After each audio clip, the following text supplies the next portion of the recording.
السلام عليكم البنات، كي دايرين؟ لاباس عليكم؟ صحتكم بخير؟ كلشي مزيان؟ كنتمنى ان هذا الفيديو يلقاكم بصحه جيده.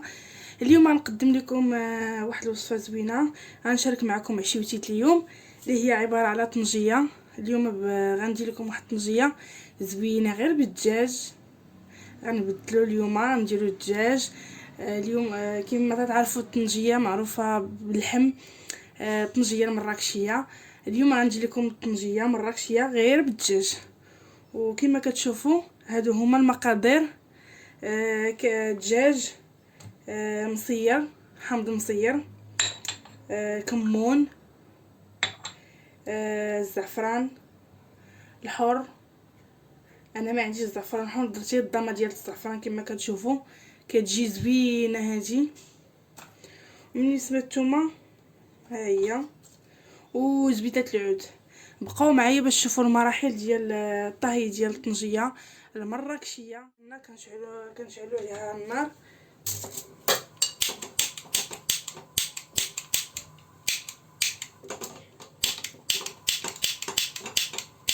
مو كتشعل. كنديروا الدجاج ديالنا كما كتشوفوا.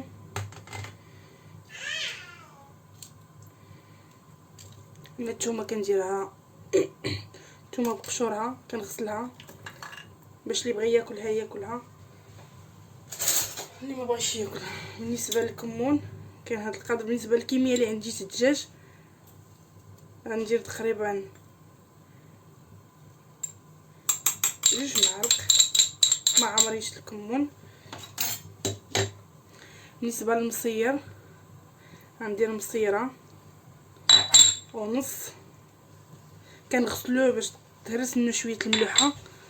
اما بالنسبه للزيت كندير نص كاس. بالنسبه للعبار اللي عندي تقريبا نص كاس.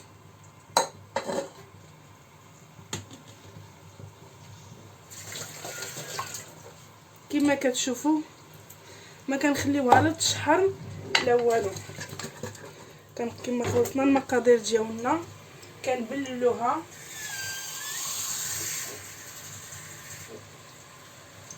كنبللو الطنجيه ديالنا.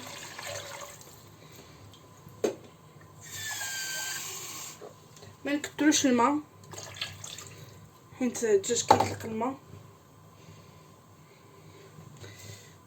كناخذوا هاد الضامه قبلوا عليا.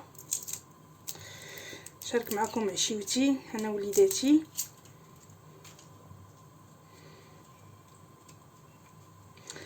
اللي عنده الزعفران الحر ممكن انه يدير الزعفران الحر، انا ما عنديش، درت الضامه.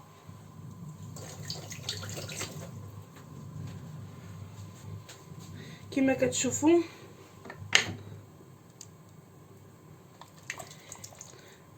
القدر ديال الماء اللي درنا. وبقاو معنا تشوفوا.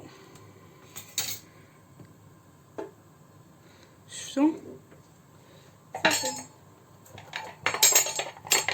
زدتو عليها.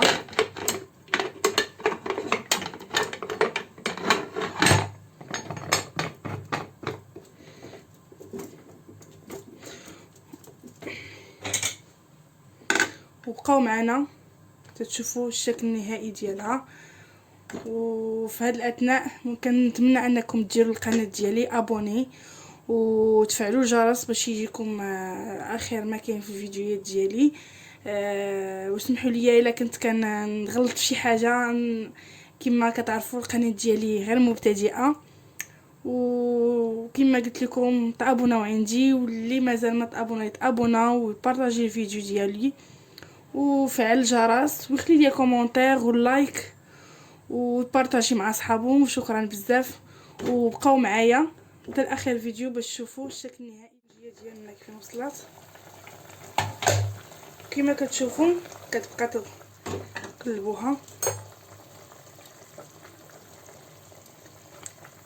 هي طابت ولكن خاصنا نشربوها شويه. كما قلت لكم الدجاج كيطلق الماء رغم انني ما كثرتش الماء بزاف. شفتوا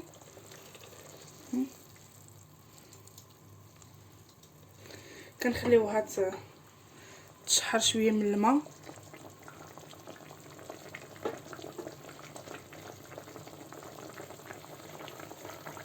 هانتوما معنا هذا الشحر زدتو بحال هكا.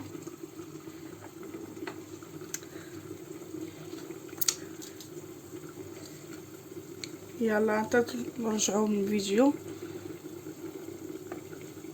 تشحر وبقاو معنا حتى لاخر الفيديو باش تشوفوا الشكل النهائي ديال الطبق ديالي. هذا هو الشكل النهائي ديالها بصحه وراحه. انا كنخلي فيها مريقه باش نغمس، عايزه ليا تغمس.